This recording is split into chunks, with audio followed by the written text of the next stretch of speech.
ডায়লগের জায়গায় ভুল হয়েছে, এই জায়গায় ডায়লগ হবে এই জিল্লু বাগুন দে।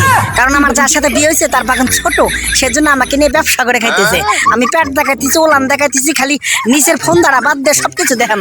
দেখা মনে করো যে ভিউ কমে করবো আর আমার স্বামীকে টাকা দেবো। আর ওই শালা হলো হিজড়া। শালা তুই নিজের বউটা পালতে পারবি না, শালা বিয়ে করছিস কি জন্যে? শালা হিজড়া, পুরুষ নামে শালা কলঙ্ক।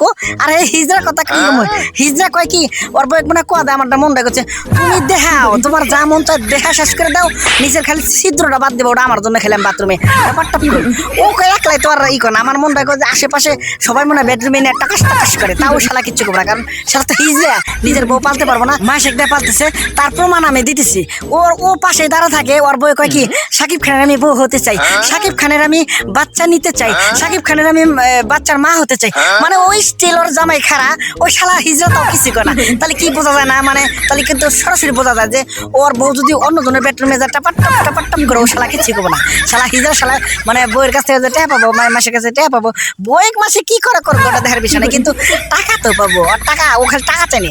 শালা হিজড়া, পুরুষ নামে শালা কলঙ্ক। এই হিজড়া করে আগে মানে আইনের আওতা আনা হোক, না হলে গেলে এই বাংলাদেশের ভিতরে যে অশ্লীলতা ছড়তেছে, এই জন্যই ধর্ষণ এত দিন দিন বেড়ে চলতেছে। এদেরকে আগে অ্যারেস্ট করা হোক, অশ্লীলতা ছড়ান থেকে বন্ধ করা হোক, তাহলে দেখবেন ধর্ষণ আর বাংলাদেশে হবে না।